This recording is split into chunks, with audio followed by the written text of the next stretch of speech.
World में सबसे सस्ता डॉक्टर अगर कहीं अवेलेबल है वो है इंडिया। दवाई आपकी डाइट नहीं है, दवाई आपका खाना पानी नहीं है।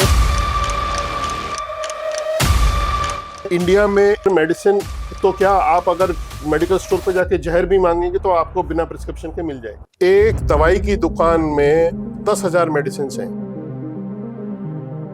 10 मेडिसिन के अलावा 9,990 मेडिसिन आपके लिए जहर है। नींबू पानी पीने से, सौंफ खाने से, या मैंने वो खा लिया, वो इनसे कुछ भी नहीं होने वाला है। क्या सिर्फ 10 प्रोडक्ट इतने लोगों की स्किन के लिए काफी हैं? बांग्लादेश में और नेपाल में भी विदाउट प्रिस्क्रिप्शन मेडिसिन नहीं ले सकते।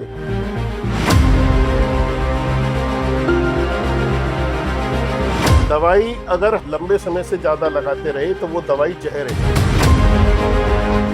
नमस्कार दोस्तों, आज के ज़माने में हर कोई अच्छा दिखना चाहता है, पर अच्छा दिखने के लिए वो कई सारे प्रोडक्ट्स यूज़ करता है और इस बीच कहीं ना कहीं कुछ गलतियां हो जाती हैं, क्योंकि इन प्रोडक्ट्स को कैसे यूज़ करना है, अपनी स्किन केयर कैसे करनी है, अच्छा दिखने के लिए उन चीज़ों का नॉलेज भी अच्छे से होना चाहिए। तो अक्सर जो समस्याएँ हमारे सामने आती हैं उनको सुलझाने के लिए आपके जो भी सवाल हैं हम उनको लेके बैठे हैं। And we are very thankful कि डॉक्टर पुनीत जी गोयल हमारे बीच हैं। तो सर, आपकी सेवाएं कहाँ पे हैं अभी? जयपुर में Renova skin and laser clinic है, ये शिप्रापत मानसरोवर में है और मैं वहाँ पर प्राइवेट प्रैक्टिस कर रहा हूँ पिछले काफ़ी सालों से। एक आम समस्या हमें देखने को मिलती है कि अनजाने में हम अपनी त्वचा को, अपनी स्किन को नुकसान पहुँचा लेते हैं। तो ऐसी क्या बातें हैं जो हमें ध्यान में रखनी होती हैं?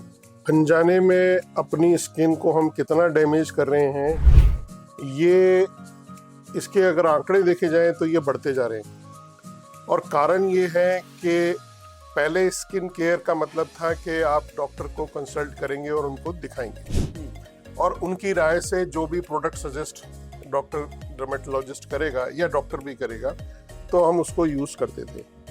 लेकिन अब सोशल मीडिया के ज़माने में, जहाँ हर किसी के हाथ में इंस्टाग्राम, यूट्यूब और दूसरे अन्य मीडिया हैं, तो उनको डेली इतनी इंफॉर्मेशन फ्लड हो रही है कि आपको ये प्रोडक्ट यूज़ करना है, आपको ये प्रोडक्ट यूज़ करना है, इस प्रोडक्ट से ये फ़ायदे हैं, इस प्रोडक्ट से ये फ़ायदे हैं। एक क्लाइंट के अंदर इतनी सोचने की वो शक्ति नहीं है, वो इतना इन्फ्लुएंस्ड है इन्फ्लुएंसर से कि वो बिना सोचे समझे बस उस इंफॉर्मेशन पे क्लिक करता है, वहीं से ऑर्डर करता है, परचेज करता है और अपनी स्किन पे लगाने लग जाता है। ज्यादातर मोटे मोटे 10 या 12 प्रोडक्ट हैं जो कि इस कैटेगरी में मार्केट में सोशल मीडिया से अवेलेबल हैं या बहुत ज्यादा प्रमोशंस में।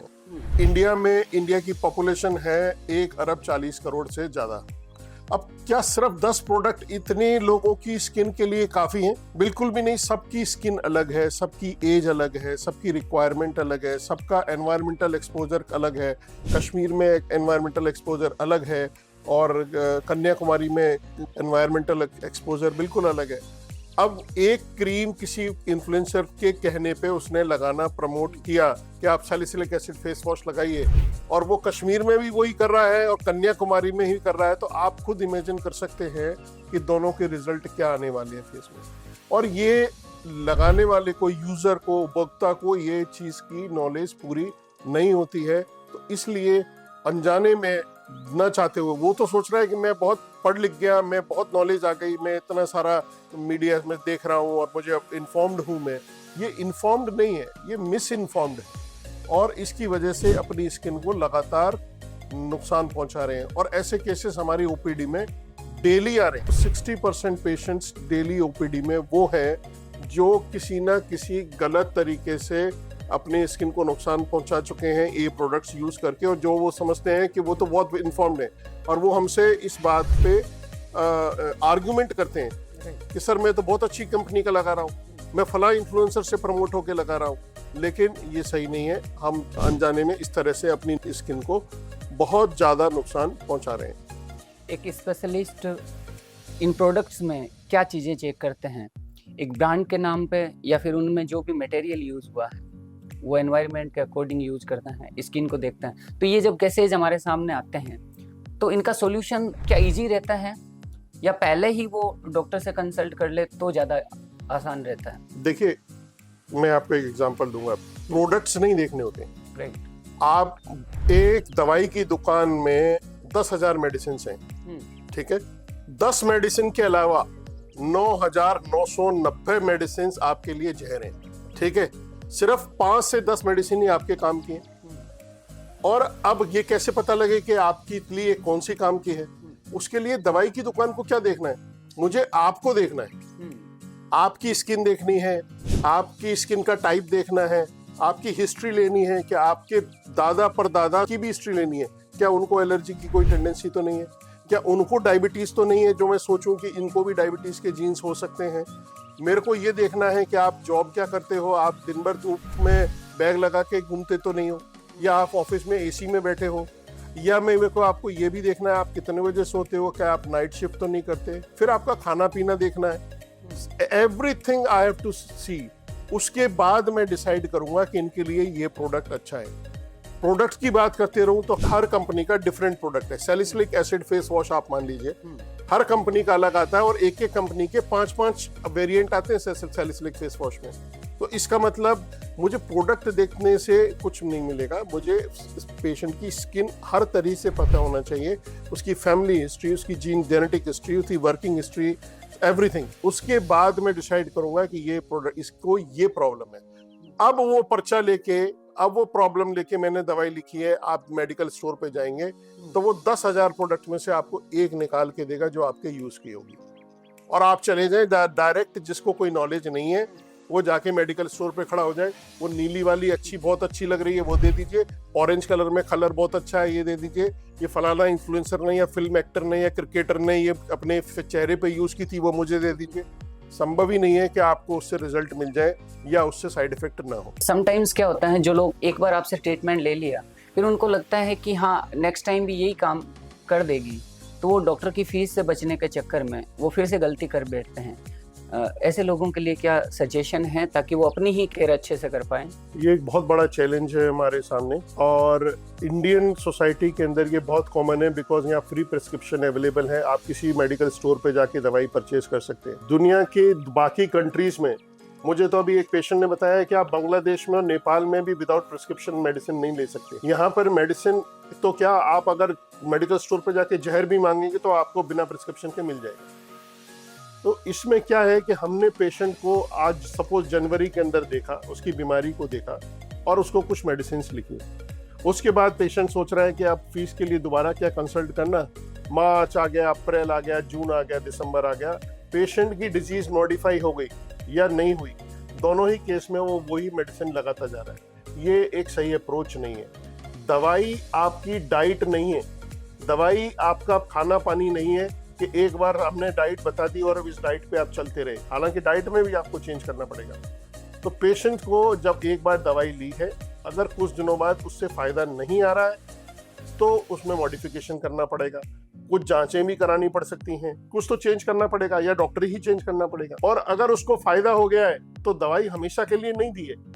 दवाई अगर हमेशा आप लगाते रहे, लंबे समय से ज्यादा लगाते रहे, तो वो दवाई जहर है।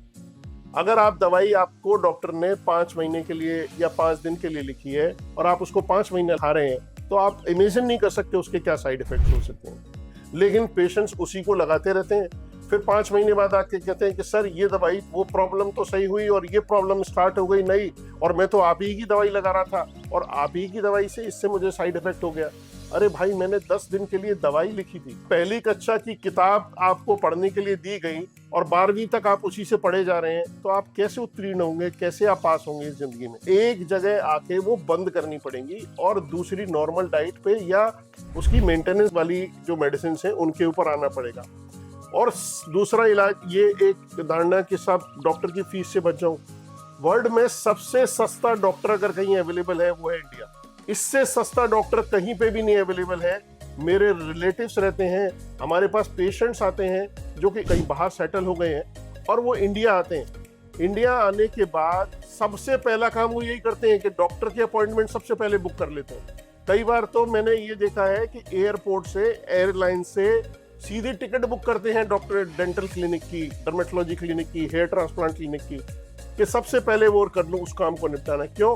क्योंकि वहाँ इतना एक्सपेंसिव है कि आपको सबसे सस्ती ट्रीटमेंट राय जो है वो इंडिया में ही अवेलेबल है। अगर उस डॉक्टर को आप उतनी फीस भी नहीं देना चाहते, उसके लिए भी इंतजाम है। आप सरकारी अस्पताल में जाइए, वहाँ ट्रीटमेंट लीजिए, दोबारा राय लीजिए, वहाँ पर ट्रीटमेंट फ्री है। सर, एक कॉमन प्रॉब्लम है एक्ने की, तो एक्ने को लेकर जब पेशेंट चाहता है कि इलाज हो जाए, तो एक कितना मैक्सिमम टाइम होता है कि 100% इलाज इसका पॉसिबल है? देखिए, एक्ने एक किशोरावस्था और युवावस्था की प्रॉब्लम है, एडल्सेंट्स में और एडल्ट्स में। तो ये काफी कॉमन है, लेकिन ऐसा नहीं है लास्ट उसके बाद भी चालू रह सकती है।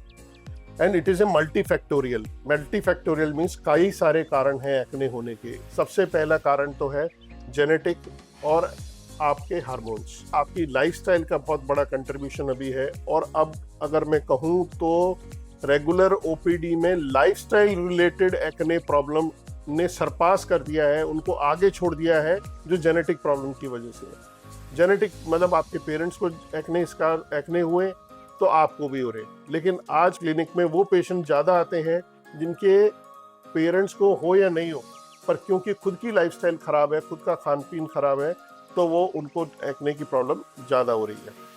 तो एक्ने का ट्रीटमेंट जब हम करते हैं तो कुछ टाइम के लिए एक्ने ठीक हो सकते हैं, बशर्ते कि आप अपनी लाइफस्टाइल को भी सुधार लें। लाइफस्टाइल में सबसे पहले तो कॉस्मेटिक्स, अननेसेसरी कॉस्मेटिक्स को आपको नहीं लगाना है।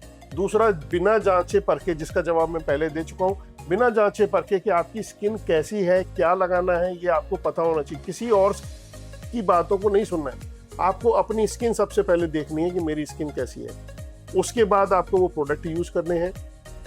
तीसरी बात, आपको अपना खाना पीना गलत है तो उसको सुधारना है। सोने की हैबिट, अगर आपकी नाइट शिफ्ट है, डे शिफ्ट है, तो वो भी इन्फ्लुएंस करती है हार्मोन्स को, उसको सुधारना है। वेट ज़्यादा है तो वेट को करेक्ट करना है। तो अगर आप ये सब चीज़ करते हैं तो यूजुअली करीब 6 to 9 मंथ्स के अंदर एक्ने ट्रीटमेंट लगभग कंप्लीट हो जाता है, जिसमें कि मेजरली एक्ने ब्रेकआउट्स बंद हो जाते हैं। कभी कभार किसी गलती से, पॉल्यूशन से या कुछ गलत खाने से एक आध एक्ने कहीं निकला तो आप एक मेडिसिन लगा के, क्रीम लगा के उसको कंट्रोल कर सकते हैं। लेकिन अगर आपने ये सब चीज़ कंट्रोल नहीं किए और आप चाहते हैं कि सिर्फ मेरे स्किन क्लियर हो जाए, अंदर कुछ भी क्लियर नहीं हो, तो वो संभव नहीं है। फिर आपको, हमने पेशेंट्स वो भी आते हैं जो 45 में एक्ने लेके प्रॉब्लम आते हैं, 50s में भी उनको एक्ने की प्रॉब्लम हो रही होती है। तो इसके लिए long time treatment according to the patient design की करना ज़्यादा इंपॉर्टेंट है। ज़्यादा हम जब नींद अवॉइड करते हैं तो आइज पे डार्क सर्कल्स बन जाते हैं, ये मिथ है या इसमें बड़ी सच्चाई है? देखिए, आइज पे डार्क सर्कल्स के कई रीजन है, उनमें से एक जो है वो आप जो कह रहे हो वो बिल्कुल सही है। अगर आप नींद पूरी नहीं ले रहे हैं तो वो थकान आपकी आइज पे दिखेगी। और आइज के डार्क सर्कल्स का एक रीजन होता है वेस्कुलरिटी, यानी blood supply around the eyes. अगर आपका थकान से प्रॉपर नींद नहीं ली है तो उसका इफेक्ट वेस्कुलरिटी पे हर जगह आएगा। लेकिन आइज के पास क्योंकि स्किन बहुत थिन होती है comparison to the whole face, eyes के पास जो आपकी स्किन है काफ़ी पतली होती है, तो वहाँ उसका इफेक्ट सबसे पहले दिखने लग जाता है और आपकी आंखें जो हैं वो बता देती हैं कि आप थकान में हैं। डार्क सर्कल्स, झुर्रियाँ, ये सब चीज़ें वहाँ पे आने लग जाती हैं। तो डेफिनेटली आपको अपनी नींद, स्ट्रेस को कंट्रोल रखना है। और एक इम्पॉर्टेंट चीज़ और है, हाइड्रेशन, पानी पीते रहें। वो ये चीज़ कंट्रोल रखनी है कि आपको आइज के आसपास थकान नहीं दिखेगी। चॉकलेट्स और जंक फूड खाना ये एक लाइफस्टाइल भी बन गया है और हर कोई चाहता है मौसम के अकॉर्डिंग या उनके डेली रूटीन में वो स्पेशली जो घर की डाइट होती है उनको अवॉइड करते हैं। तो पहली चीज़ तो कि अगर वो टीन एज में है तो इफ़ेक्ट करेगी, या फिर अगर चाइल्डहुड से ही ऐसी हैबिट्स बन गई है तो टीन एज में उनका प्रभाव दिखेगा उनमें? डेफिनेटली दिखेगा। देखिए, चॉकलेट्स या आइसक्रीम्स या जो भी आप मीठा खा रहे हैं वो सब आपकी इंसुलिन को स्पाइक करता है। और ये आप रेगुलर न्यूज़पेपर्स में और मीडिया में भी देखते रहते हैं कि आजकल छोटी एज से ही बच्चे, यानी कि जहां उनकी प्यूबर्टी स्टार्ट हुई है उससे पहले ही उनमें हार्मोनल चेंजेस आने स्टार्ट हो गए हैं। बच्चे मोटे हो रहे हैं, ओबेसिटी बढ़ रही है, उनके गर्दन के आसपास कालापन बढ़ रहा है, पीरियड्स जल्दी चालू हो जाते हैं गर्ल्स में, इसका एक ही रीजन है, वो है इंसुलिन हार्मोन। अगर आपका इंसुलिन हार्मोन जो है वो डेली इतना बढ़ रहा है और स्पाइक्स इतनी ज़्यादा बढ़ रही हैं, तो वो आपको इनडायरेक्टली दूसरे और हार्मोन्स पे और बॉडी ऑर्गन्स पे उसका इफेक्ट आएगा, और उस इफेक्ट की वजह से आपको डिफरेंट अलग अलग कई बहुत सारी बीमारियां हो सकती हैं, जिसमें मैं स्किन पे ही कंसंट्रेट करूंगा। जिसमें आपने जैसे बोला एक्ने होने लग जाते हैं, पेशेंट के हेयर ग्रोथ होने लग जाती है, जल्दी गंजापन स्टार्ट होने लग जाता है। इंसुलिन हार्मोन जो है वो बॉडी में बनता है, आप जितना ग्लूकोज कंज्यूम करते हैं, कार्बोहाइड्रेट्स कंज्यूम करते हैं, उसको एक तरीके से मान लीजिए डाइजेस्ट करने के लिए।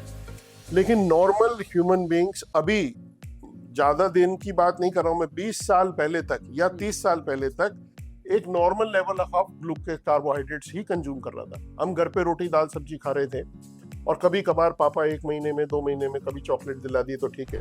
लेकिन अभी क्या हो रहा है, ये चॉकलेट्स आइसक्रीम्स और इनका हो गया है कि इंसुलिन हार्मोन्स उसको टैकल नहीं कर पाता है, इतना सीक्रेट ही नहीं होता है कि वो उनको कंट्रोल कर सके। तो पहले तो वो मैक्सिमम लेवल तक सीक्रेट होता है, उससे भी कंट्रोल नहीं होता, तो थक हार के वो बैठ जाता है और आपको डिक्लेयर कर देता है कि आपको डायबिटीज हो गई।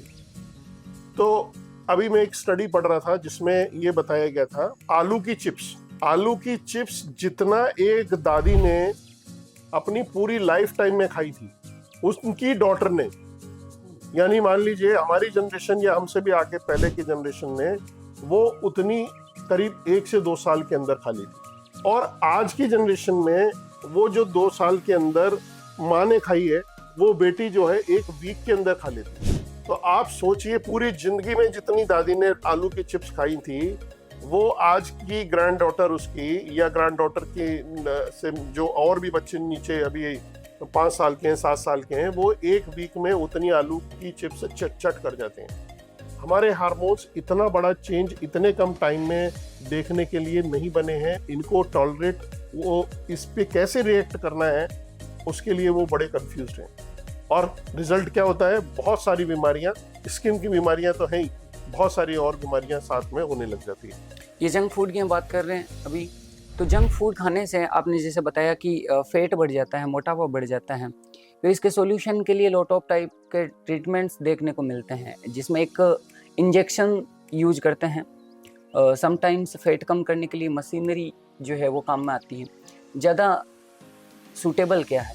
देखिए, सबसे सूटेबल तो जो है, आपको ये समझ के अपनी बॉडी को और अपनी हैबिट्स को करेक्ट करना है, डाइट को और एक्सरसाइज को आपको उस लेवल पे लाना है जिसके लिए बॉडी बनी है।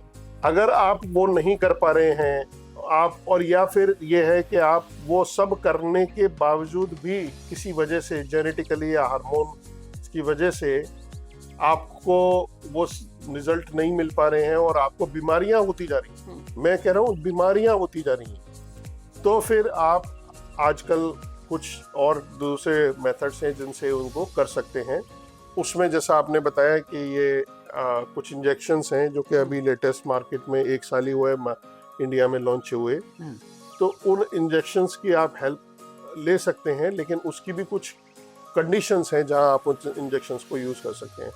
सबसे पहले तो आपका BMI 30 से ज़्यादा होना चाहिए, और BMI 27, लेकिन आपको कोई मोटापे से रिलेटेड बीमारी होने लग जाए, हार्ट प्रॉब्लम होने लग जाए, जॉइंट प्रॉब्लम होने लग जाए, या फैटी लिवर होने लग जाए, या कुछ और अन्य बीमारी जो कि मोटापे की वजह से है, और डॉक्टर ने आपको कहा है कि आप वॉक करें, एक्सरसाइज करें, और आप कह रहे हैं कि मेरे घुटने में ही प्रॉब्लम है, मैं नहीं कर पा रहा हूँ, या आपके जीन्स में ही वो है, तो आप 27 BMI के बाद भी उस इंजेक्शंस को ले सकते हैं। अभी तक की स्टडीज में वो इंजेक्शंस बिल्कुल सेफ लॉन्ग टर्म के लिए पाए गए हैं, कोई उसमें प्रॉब्लम नहीं है। 1 से वीकली आपको इंजेक्शन लगाना है, और 1 से वीकली में आपका इंजेक्शन, उससे होता ये है कि आपकी भूख कम हो जाती है, और जब आपकी भूख ही कम हो गई तो सबसे बड़ा रिजल्ट आपके आने लगता है कि आपका वेट लॉस होने लगता है। कुछ टाइम बाद जब आप अपने आइडियल वेट पे पहुंच जाते हैं, तो आप उसको स्विच ओवर कर सकते हैं, कम कर सकते हैं, हेल्दी लाइफस्टाइल पे शिफ्ट कर सकते हैं। लेकिन ये सिर्फ उन्हीं लोगों के लिए है, इसको एक हैबिट या ऑल्टरनेटिव नहीं है। ऐसे पेशेंट्स भी आते हैं कि रात को छोले भटूरे खाए और एक इंजेक्शन भी लगा लिया, तो उससे कुछ फायदा नहीं होने वाला है। आप उससे अब उस इंजेक्शन की और आदत ही अपने आप को डाल रहे हैं। एक दिन बाद वो इंजेक्शन भी असर करना बंद कर देगा।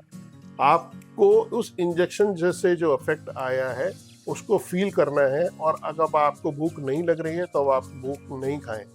अगर आप जाके खाने लग जाते हैं तो आपका पेट और आपका मुंह आपको मना नहीं करने वाला है कि मैं नहीं ले सकता। आप जितना चाहना चाहें उतना डाल सकते हैं।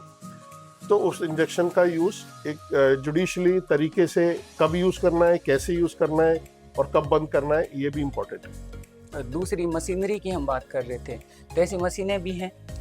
जी हाँ, ऐसी मशीनें हैं जो कि आपका वेट लॉस में और फैट लॉस में हेल्प करती हैं। वेट लॉस के लिए तो पूरा जिम ही है, अगर आप चाहें तो वहाँ पे मेहनत करनी पड़ती है, लेकिन लोग बाग चाहते हैं कि बिना मेहनत के ही हो जाए। या कई बार कुछ एक प्रैक्टिकल प्रॉब्लम भी आती है जिसमें क्या है, पेशेंट का आइडियल वेट बिल्कुल सही है, पेशेंट बिल्कुल जितने स्टैंडर्ड्स हैं उस वेट के स्टैंडर्ड्स के अंदर आता है, लेकिन उसका किसी एक पोर्शन, सपोज थाइस से वेट कम नहीं हो रहा है या पेट एक जगह से निकला हुआ है, पेट नहीं कम हो रहा है, तो उस केसेस में एक टेक्नोलॉजी है जो हमारे क्लिनिक पर भी अवेलेबल है, उसको हम बोलते हैं क्रायोलिपोलाइसिस। क्रायोलिपोलाइसिस ये कूल स्कल्पटिंग करके मशीन होती है। इसमें क्या करते हैं कि आपके उस पॉकेट ऑफ फैट को जो कि कम नहीं हो रहा है, उस पर ये मशीन का एक हैंडल है जो उसको लगाते हैं, वो उसको फ्रीज कर देता है, इसलिए इसका नाम है cool sculpting. Portion of abdomen को वहां पर -8 और -10 डिग्री तक टेम्परेचर पहुंच जाता है without affecting the upper skin level. सिर्फ फैट जो है वो फ्रीज हो जाता है। फैट फ्रीज होने के बाद क्या होता है, फैट में डीनेचराइजेशन हो जाता है, एपोप्टोसिस बोलते हैं उसको, वो फैट बेकार हो जाता है।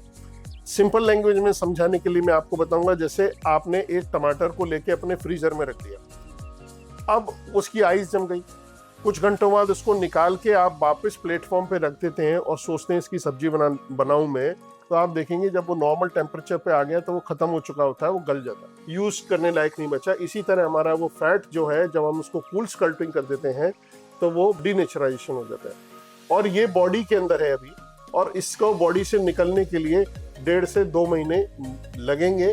1.5 से 2 महीने के अंदर ये बॉडी से धीरे धीरे निकल जाता है, और जहाँ पे ही हमने वो फैट का वो मशीन लगाई है, सिर्फ वहीं से आपको 25 to 30% तक फैट लॉस हो सकता है। तो उसी एरिया, सपोज वहाँ 4 इंची फैट है तो 4 इंची का हम एक्सपेक्ट करते हैं कि 3 इंची लगभग कभी रह जाएगा।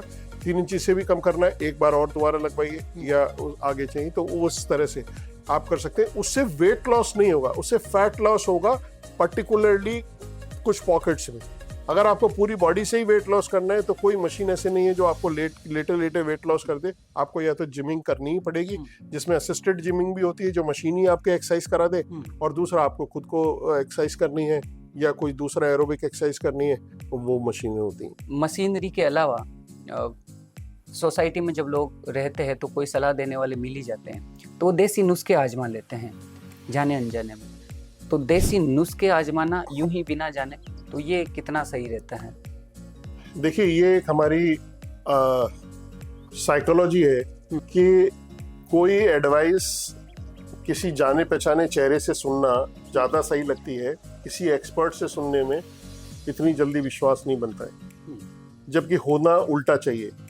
जब हम काफ़ी साल पहले एक टीवी पे ऐड आया था कि सचिन को खेलना सिखाया जाता था कॉलोनी की आंटियों द्वारा, अंकल द्वारा, कि इसको ऐसे ये शॉट नहीं लेना चाहिए था, इसको ऐसे करना चाहिए था, और हमें सही भी लगती थी। देखिए, वो एक्सपर्ट हैं और हमको हर चीज़ में एक्सपर्ट्स की राय सुननी चाहिए। ये इतने ट्रीटमेंट्स अवेलेबल हैं, हर किसी, सब ये कर लो, इससे होगा, इससे होगा, और रोज पेशेंट्स आते हैं, अपना लाखों रुपया खर्च कर करके हेल्थ क्लब्स खुले हुए हैं बिल्डिंग के अंदर, सोसाइटी के अंदर, और टीवी पे, चैनल्स पे, सब पे आ रहे हैं, काफ़ी समय से आ रहे हैं। लेकिन आपने कभी देखा है इंडिया में मोबिलिटी की प्रॉब्लम कम तो हुई नहीं। इतने साल से कोई क्या करा रहा है, कोई क्या कर रहा है, मैं डिटेल्स में उसमें नहीं जाऊंगा, लेकिन आपको अपनी बॉडी को खुद को समझना पड़ेगा, खुद को समझ के मुझे क्या करना है उसके ऊपर काम करना पड़ेगा, और जो साइंटिफिक है, जिसके ऊपर रिसर्च हो चुकी है, स्टडीज हो चुकी है, उन मेथड्स को अपनाना पड़ेगा। सिर्फ ये खाने से, नींबू पानी पीने से, सौंफ खाने से, या मैंने वो खा लिया, वो, इनसे कुछ भी नहीं होने वाला है। आपकी लाइफस्टाइल चेंज नहीं होगी, आप जिमिंग एक्सरसाइज नहीं करेंगे या कोई दूसरा मेथड्स ऑफ एक्सरसाइज नहीं करेंगे, डाइट नहीं सुधारेंगे, तो आप ये सब करते रहिए। आप रोज सोशल मीडिया पे भी वीडियोस आते रहते हैं, मैं भी देखता हूँ कि किस तरह से गार्डन में और पार्क्स में जा के लोग बाग अपना टाइम वेस्ट करके आते हैं। हमको चाहिए कि किसी एक्सपर्ट से मिलें जिसने वेट लॉस जर्नी को समझा है और जो आपके बॉडी को समझता है, और उसकी एडवाइस को फॉलो करना चाहिए। That big golden light, she said golden light.